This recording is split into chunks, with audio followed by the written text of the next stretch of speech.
안녕하세요. 오늘도 사연 살롱을 찾아주셔서 감사합니다. 저는 50대 초반의 여성이에요. 저와 남편은 같은 고등학교 친구였어요.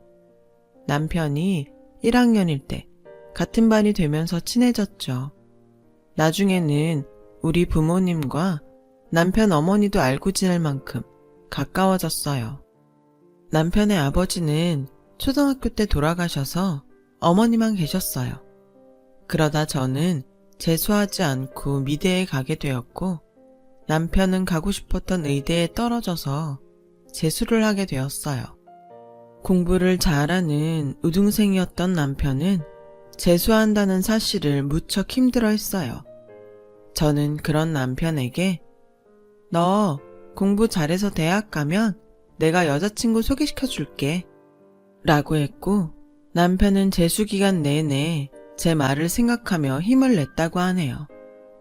열심히 공부해서 원하는 의대에 합격했어요.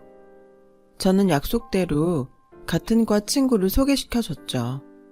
하지만 남편은 얼마 안 가 그 친구와 헤어지고 다른 여자친구들을 사귀었다가 헤어지기를 몇 차례 반복하더라고요.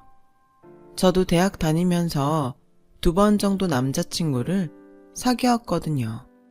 그러다가 제가 대학원에 다닐 때 남편이 제게 사귀자고 하더라고요. 남편은 인턴 과정 중이었어요. 솔직히 수연이 너 생각나서 여자들하고 오래 안 갔어. 친구로 지냈어도 사귈 수 있는 거잖아. 우리 정식으로 만나보자. 저는 그 말에 좀 놀랐어요. 남편과는 항상 장난도 심하게 치고 동성 친구처럼 허물이 없는 사이였거든요. 하지만 남편은 진지했고 저도 좋아하는 마음이 있어서 저희는 본격적으로 사귀게 됐어요. 부모님은 제가 남편과 사귀는 걸 좋아했어요. 사업을 하셨던 아빠는 반 농담처럼 우리 수연이하고 정호 결혼하면 내가 병원 차려줘야겠다 라고 하셨죠. 남편 어머니도 저를 많이 예뻐하셨고요. 아줌마는 수연이가 며느리하면 참 좋겠다 라고 종종 말씀하셨어요. 어른들한테 그런 말을 자꾸 들으니 저희도 결혼을 생각하게 됐죠.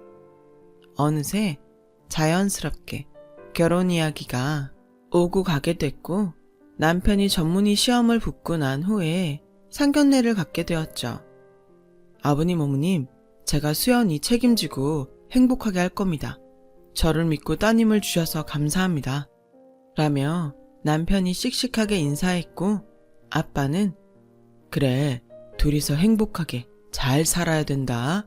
우리 사위 병원 개업은 걱정 마라. 내가 최선을 다해서 도와주마. 라며 남편의 등을 토닥이셨어요. 남편 어머니는 제 손을 잡고 우리 정호 병원 일 하는데 어려움 없게 내조 잘해야 된다 라고 하셨고 저도 네 어머니 제가 잘할게요 라는 말들을 주고받았습니다. 집에 와서 엄마는 막상 상견례를 하니 남편 어머니가 마음에 걸린다고 하셨어요. 어째 어른이 돼서 두 사람 잘 살아라 서로 아껴줘라 그러는 게 아니고 내 딸한테만 내조 잘하라고 콕 집어 말하는 게 영 불편하네 라고 하자 아빠는 둘이 어릴 때부터 많이 봤으니까 그랬겠지. 너무 깊이 생각하지 말라고. 맞아 엄마. 정호 어머니 원래 나 이뻐하셨잖아. 너무 걱정하지 마. 라며 엄마를 안심시켰어요. 그래도 우리 딸 양쪽 부모 있는 집에 가서 시아버지 사랑 듬뿍 받았으면 했는데 난 솔직히 정호 하나 보고 너 보내는 거야. 알겠어? 그러니까 그 녀석이 잘못하면 바로 엄마한테 말해. 말은 그러셨지만 예단이나 가구 같은 걸로 남편 집 마음이 상하지 않게 신경 썼어요. 그렇게 저희는 결혼을 했고 얼마 안 돼 아빠 도움으로 남편은 좋은 위치에 성형외과를 개업하게 됐어요. 축하하네. 앞으로 열심히 해서 환자 많아지는 일만 남았어. 이게 다 아버님 덕분입니다. 열심히 하겠습니다. 라며 꾸벅 인사를 하더라고요. 시어머니도 저한테 잘해주셨고요. 저희는 흔히 말하는 고부간의 갈등이나 양쪽 집안 문제 없이 잘 살았죠. 시어머니가 너무 명품도 좋아하시고 사치를 좀 하는 편이어서 엄마가 좀 불편해 하셨어요. 저희 집은 저도 그렇고 엄마도 그런 걸 별로 안 좋아했거든요. 그렇다고 크게 문제될 정도는 아니었어요. 엄마는 시어머니 성격이 그러려니 하며 명품 쇼핑이나 해외여행 얘기만 하는 시어머니를 잘 받아주셨죠. 한 번은 저까지 셋이서 밖에서 식사를 하는데 시어머니가 친구들과 유럽 여행을 가겠다고 하시더라고요. 그런데 그 비용이 저희가 생각했던 것보다 훨씬 많이 드는 거였어요. 생각보다 돈이 많이 드네요. 그거 여행사에 잘 알아본 거 맞아요? 좀 더 알아보면 그만큼 안 들이고도 갈 수 있을 것 같은데 요즘 경기가 좋은 편도 아니고 병원들도 어려운데 많이 생긴다는데 앞날을 위해서 돈을 모으는 게 좋지 않겠어요? 지금 제가 돈을 함부로 쓴다는 거예요? 저도 다 알아보고 결정한 거죠. 그런 것도 안 했을까 봐요. 수연이 엄마는 가끔 보면 걱정이 너무 많은 것 같아요. 우리 집 사정에 너무 이래라 저래라 하지 않았으면 좋겠네요. 제가 제 아들이 번 돈 쓴다는데 간섭이 지나치네요. 라며 불쾌해하셨고 엄마는 그렇게 들렸으면 미안해요. 저는 좋은 뜻에서 한 말이었으니까 너무 마음 쓰지 마세요. 라며 시어머니를 달랬어요. 저는 중간에서 두 분이 싸우기라도 하면 어쩌나 했지만 다행히 그 자리는 잘 마무리되었고 두 분도 웃으면서 헤어졌어요.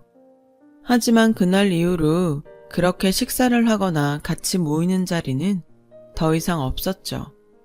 엄마는 시어머니와 성격이 너무 달라서 자주 안 만나는 게 좋겠다고 하셨어요. 원래 사돈지간에는 너무 가깝게 지내는 거 아니랬다. 그동안 우리가 너무 자주 만난 것 같아 거리를 좀 두는 게 너한테도 더 나을 것 같다. 라고 하셨지만 시어머니의 씀씀이는 여전히 못마땅하신 것 같았어요. 엄마, 어머니도 저축 많이 하시고 물건 살 때도 생각보다 꼼꼼하게 골라. 그렇게 걱정하지 않아도 괜찮아. 라고 했지만 엄마는 됐어. 네가 그러지 않아도 돼. 내가 안 사돈 성격 모르는 것도 아니고 나도 딸 앞에서 이러는 거 아니지. 앞으로 더는 말 안 할게. 라고 하셨어요. 하지만 엄마가 걱정하셨던 대로 성형외과가 너무 많아지면서 남편 병원도 조금 타격이 생겼어요. 거기다가 남편이 어느 환자의 코 수술을 잘못하는 바람에 문제가 생겼죠. 저도 그 일로 걱정하고 있는데 시어머니가 전화를 하셨어요. 수연아, 니네 아버지한테 말씀드려서 어떻게 돈 좀 마련할 수 없겠니? 어머니, 일단 저희가 할 수 있는 선에서 해보려고요. 안 그래도 아빠가 그 사람 병원 차릴 때도 돈 거의 다 대주셨는데 이런 말씀까지 드리기가 좀 죄송해서요. 라고 하자 시어머니는 답답하다는 듯 너는 네 아빠한테 얘기하는 게 뭐가 죄송스러워? 가족이잖아, 가족. 이럴 때 돕고 사는 게 가족 아니니? 니네 집은 꼭 서로 남남처럼 이상하더라. 돈 쓰는 거 갖고도 엄청 깍쟁이처럼 계산하고. 그래, 알았다. 못 들은 걸로 해라. 라며 전화를 끊으셨어요. 그래도 저는 부모님께 말씀드리기보다는 저희가 해결하는 게 맞다고 생각했죠. 하지만 병원에서 수술을 잘못했다는 소문이 자꾸 퍼졌어요. 환자가 줄어들자 저는 아빠한테 말씀드릴 수밖에 없었습니다. 사람이 실수할 수도 있지. 근데 이건 사람 생명하고 직결된 거 아니냐? 그러니 이번 일을 교훈 삼아서 앞으로 더 신중했으면 좋겠다. 네, 아버님. 명심하겠습니다. 남편은 아빠에게 머리를 숙이며 죄송하다고 했어요.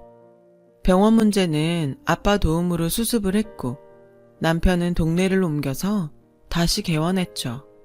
그리고 친정의 도움이 필요 없을 만큼 잘 되기 시작했어요. 저는 그 무렵 임신을 하게 됐어요. 입덧이 심해서 자주 친정에 가서 쉬곤 했어요. 임신 4개월이 지나도 나아지지 않아서 고생이 많았죠. 그날도 제가 친정에서 쉬고 있는데 데리러 오기로 한 남편이 오지 않더라고요. 병원에 연락을 해보니 수술이 밀려서 늦어지고 있다는 거였어요. 그래서 혼자 집에 가려고 했더니 아빠가 데려다 주겠다고 하셨어요. 괜찮아. 내가 애도 아니고 집에도 혼자 못 갈까봐 걱정 말고 쉬세요. 아빠도 이제 막 들어왔잖아요. 네가 지금 몸이 정상이 아니잖아. 가다가 무슨 일이라도 생기면 어떡하려고 그래. 그래, 아빠 말 들어. 엄마도 같이 갈게. 라며 두 분 다 저를 데려다 주겠다고 나섰어요. 그렇게 아빠가 운전하는 차를 타고 집으로 오는 길이었죠. 그날은 정말 다시 생각하기도 싫을 만큼 끔찍했어요. 강변을 타고 가던 저희 차는 중앙선을 넘어오던 트럭과 충돌했고 저는 그 자리에서 정신을 잃었어요. 나중에 온몸이 아파서 깨어나는데 주변이 웅성웅성하더군요. 거기는 병원 응급실이었고 간호사는 제게 연락할 곳이 없냐고 물었어요. 저는 제 남편 번호만 말하고 다시 정신을 잃었죠. 그리고 다시 병실에서 깼을 때 제 옆에는 엄마도 아빠도 없었어요. 두 분은 그날 사고로 돌아가셨고 저도 아이를 잃게 됐어요. 남편은 제 손을 잡고 미안하다는 말만 반복했죠. 하지만 남편이 그런 일이 생길 줄 안 것도 아니었고 누구의 잘못이라고도 할 수 없었어요. 저는 골반과 다리의 부상 때문에 제대로 서 있을 수도 없었어요. 겨우 의사의 허락을 받고 휠체어를 타고 장례식을 치르면서 그저 엉엉 울기만 했죠. 졸지에 혼자가 된 저는 재활치료로 고통스러운 날들을 보냈어요. 다리와 골반도 너무 아팠지만 부모님이 안 계신 게 더 힘들었어요. 시어머니는 워낙 활동이 많은 분이라 연락이 안 될 때도 많았고 남편도 병원이 많이 바빠져서 저를 제대로 돌볼 수 없었어요. 매일 저는 그날 부모님을 말리지 않은 걸 후회했어요. 그렇게 재활을 하며 힘든 시간을 보내고 있는데 남편이 조금씩 변하기 시작하더군요.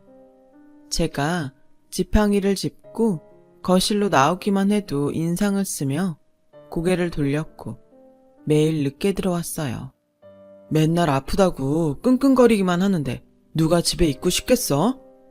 라며 휴일에도 골프 가방을 메고 나가 하루 종일 연락이 안 되더라고요.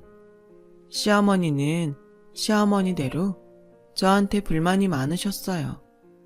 맨날 친정 못 가서 그렇게 한달을 하더니 결국 이런 사단이 난 거 아니냐. 그 바람에 내 손주까지 잃고.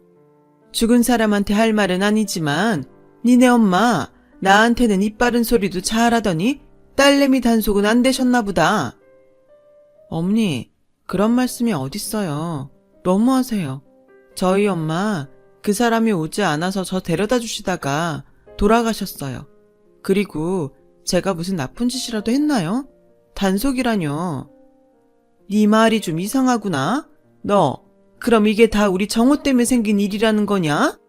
애초에 네가 임신했다고 유세 떨면서 친정만 들락거리지 않았어도 이런 일은 안 생겼을 텐데 우리 아들 탓을 해? 이런 못된 걸 봤나?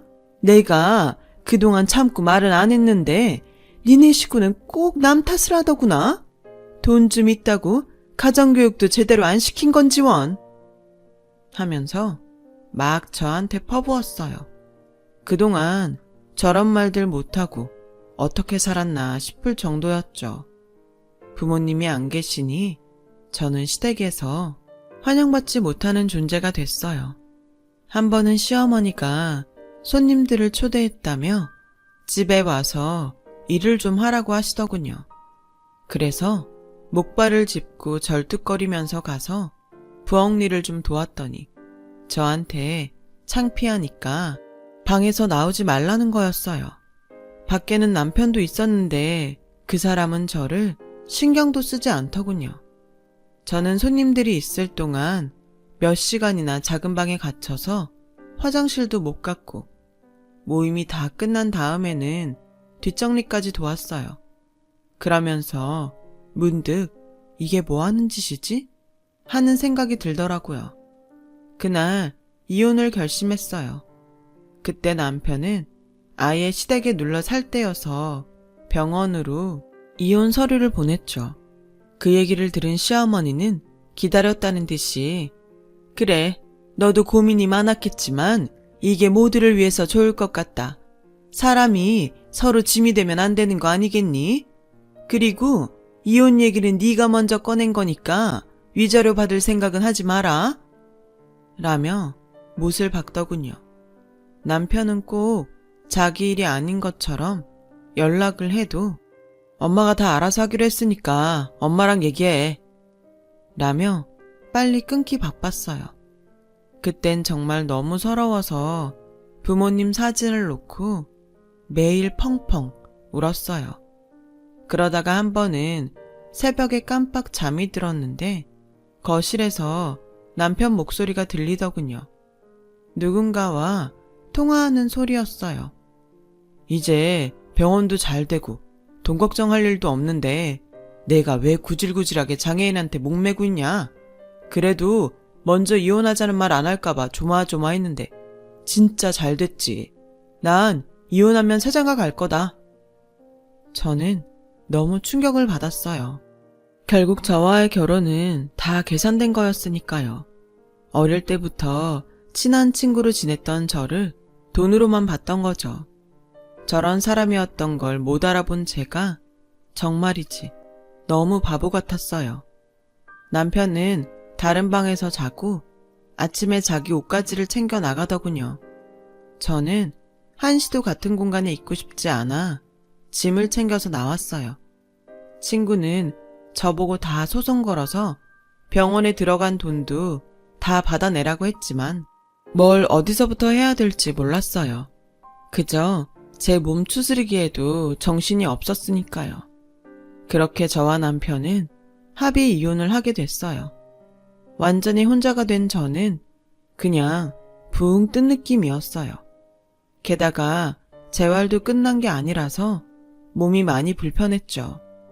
그런 제게 친구는 일러스트를 배워보는 게 어떠냐고 하더군요.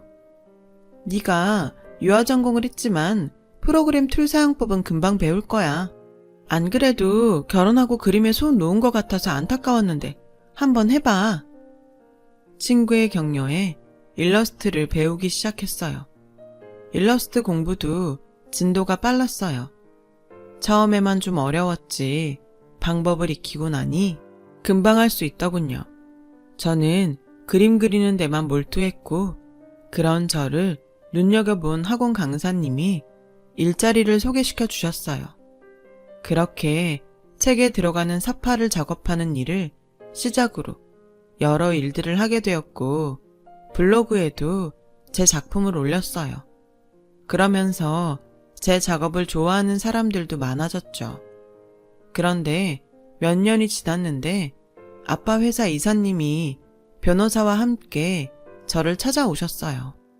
이게 사장님 돌아가시기 전에 따로 작성해 놓으셨던 유언장입니다. 따님 적정 나이가 되면 회사를 물려주겠다는 내용이에요.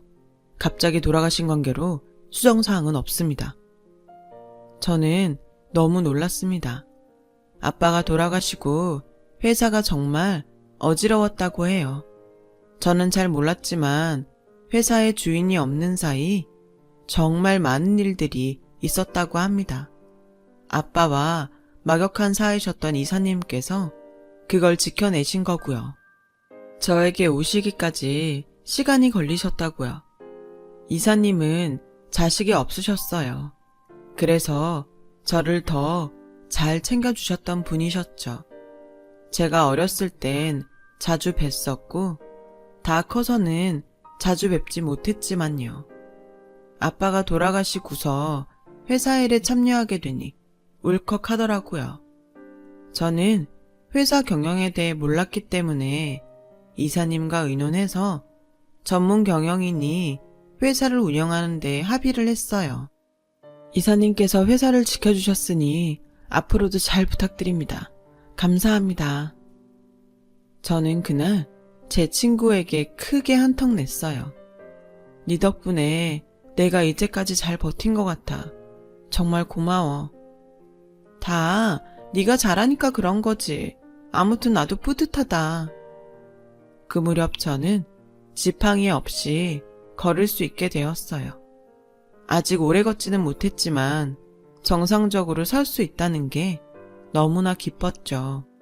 그래도 물리치료는 꾸준히 받으러 다녔어요.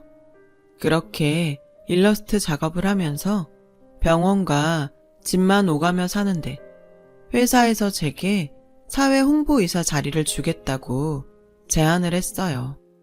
그치만 저는 경영에 대해 아무것도 몰라요. 할 줄 아는 것도 없는데 무턱대고 회사 일에 관여하는 거 아빠도 원치 않으실 거예요. 그랬더니 제가 일러스트레이터로 자리를 잡고 이미 실력도 검증이 되었으니 회사 홍보를 도왔으면 좋겠다더군요. 그림과 디자인으로 사회에서 홍보하는 데 힘쓰면 된다고 하셨어요. 많이 망설였지만 이사님이 거의 강요하다시피 해서 저를 사회이사로 만드셨죠. 그냥 앉아서 돈만 받을 수 없다는 생각이 들더라고요. 제품과 이미지가 맞는 일러스트들을 고안해 계속 올렸어요. 다행히 그런 작업들이 일반 사원들에게도 반응이 좋았어요. 얼마 안 가서 회사 창립일이 되었어요.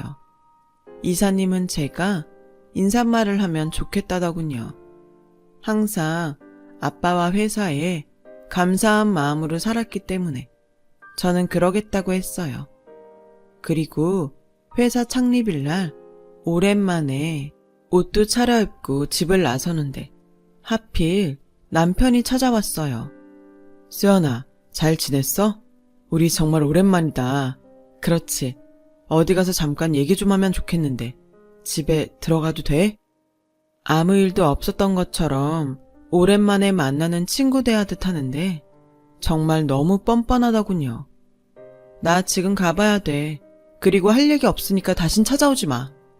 그래? 어디 가는데? 내가 그 앞에서 기다릴게. 저는 몰라도 된다고 하고 택시를 탔어요. 그랬더니 이 사람도 택시를 타고 저를 뒤쫓아온 거예요. 회사 앞에서 내리자 남편은 뒤에 온 택시에서 따라 내리며 들어와서 제 팔을 잡더군요. 수연아, 잠깐만 얘기하자니까, 응? 저는 팔을 거칠게 뿌리쳤어요. 할 말 없다는데 왜 이래? 우리가 그럴 사이는 아니잖아. 이번에 우리 병원 확장 개원하는데 좀 보태주라. 아버님이 해주신 병원인데 네가 투자하면 너도 보람있고 좋잖아. 진짜 인간 말종이네. 나한테 그런 말이 나와? 아버님? 네가 감히 우리 아빠를 아버님이라고 불러? 나 다시는 너한테 안 넘어가. 투자? 웃기지 마. 너 같은 사기꾼한테 무슨 투자를 해? 사기꾼이라니 말이 너무 심한 거 아니야? 솔직히 아버님 어머님 그렇게 사고로 돌아가신 게 누구 책임인데 그래? 저는 그 말에 그만 핸드백으로 남편 머리를 내리쳤어요. 야, 이 자식아. 그래도 살아온 게 있어서 좀 참고 있었더니 뭐? 너 따위가 어디서 사고 얘기를 꺼내? 네가 사기꾼이 아니라고? 애초에 친구였던 나한테 우리 집 돈만 보고 접근한 것도 너고 병원 잘 되고 사고로 몸 좀 불편해지니까 별 볼 일 없다고 니네 엄마랑 작당해서 괴롭히고 집 나가게 만든 것도 너잖아. 병원도 다 네가 차지하고 입 싹 닦았는데 그게 사기가 아니라고? 여기요, 경비원 선생님, 이 쓰레기 좀 치워주세요. 회사 안으로 한 발짝도 못 들어오게 하세요. 라고 하자 경비원과 직원들이 와서 남편을 끌어냈어요. 야, 수연아, 내가 미안했어.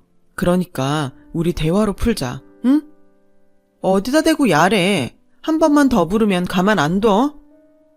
그제야 남편은 입을 다물고 사람들을 뿌리치고 자기 발로 가더군요.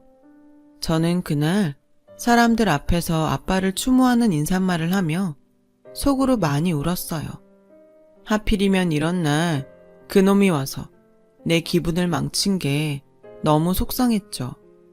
일주일쯤 지나서 점심을 먹고 회사 근처 카페에서 간단한 회의를 할 때였어요. 제가 올린 일러스트 중 반응이 좋은 걸 정식 홍보용으로 쓰기 위해서 회사 직원들과 같이 모였죠. 그런데 뒤에서 누가 제 어깨를 툭툭 치더군요. 시어머니였어요. 회사에 전화했더니 여기 있다길래 어찌나 안 가르쳐 주려고 하는지 정말 애먹었다. 라며 상냥하게 웃는데 정말 구역질이 날 것 같았어요. 제가 있는 데를 그쪽이 왜 알아야 하고 왜 찾아오는데요? 저는 볼 일 없습니다. 그래도 내가 시어머니인데 말은 좀 가려서 하는 게 좋지 않니? 정호 병원 일 때문에 의논 좀 하려고 하는데 너무 안 만나주는구나. 시어머니? 나 창피하다며. 창피하다고 손님들 갈 때까지 방 안에 가두는 게 시어머니야? 부모님 돌아가시고 지 아들 병원 잘 되니까 인생에 짐 되지 말라며 빨리 헤어지라고 해놓고 이제 와서 무슨 대접을 받겠다고 그래? 할머니, 당신 아들 병원 일을 왜 나한테 의논해요? 당장 나가세요. 라고 하자 직원들이 시어머니를 보며 수근댔어요. 시어머니는 그런데도 물러나지 않고 우리 정호 병원 좀 돌아가게 도와줘. 돈도 보태주고 좀 해줄 수 있잖아. 그러자 거기 있던 팀장이 일어나서 듣자 하니까 너무하시네요. 이제 이혼해서 상관도 없는데 이러시는 거 아니죠. 저희 회의하는데 방해하지 말고 나가주세요. 라고 하자 시어머니는 발끈하며 지금 누구한테 큰 소리야? 내가 누군 줄 알고. 나 땡땡 성형외과 원장 엄마야. 그러자 직원 한 명이 아, 이번에 그 의료사고 나서 난리 났다던 그 병원? 라고 했고 사람들이 전부 수근대며 시어머니를 쳐다봤어요. 그제야 시어머니는 저를 붙잡고 우리 정호 한 번만 도와줘. 응? 예전에도 잘했잖아. 저한테 이러지 마시죠. 한 번만 더 어떤 소리라도 꺼냈다가는 길에 나앉게 해줄 테니까.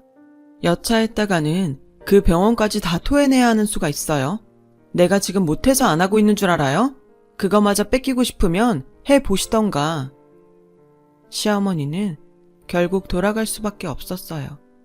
알고 보니 최근에 대리의사를 써서 수술한 게 사고가 나서 병원 환자가 뚝 떨어지고 소송에 들어갔다는 거였어요. 그 소송 비용을 좀 얻어보려 한 거였죠. 전 남편은 재혼했던 여자와도 파혼하고 지금은 의사 생활도 못하게 되어서 시어머니와 지방 어디에 가서 같이 작은 가게를 하고 있다나 봐요. 그 뒤로 가끔 저를 찾아왔지만 법원에 접근 금지 명령을 받았어요. 그래서 더는 보지 않고 살고 있어요. 이제는 그 사람들과 엮이지 않고 편하게 살고 싶네요. 많지 않은 나이에 돈 때문에 사람들과 좋지 않은 일들을 겪고 나니 돈이라는 것에 대해 많은 생각을 하게 됩니다.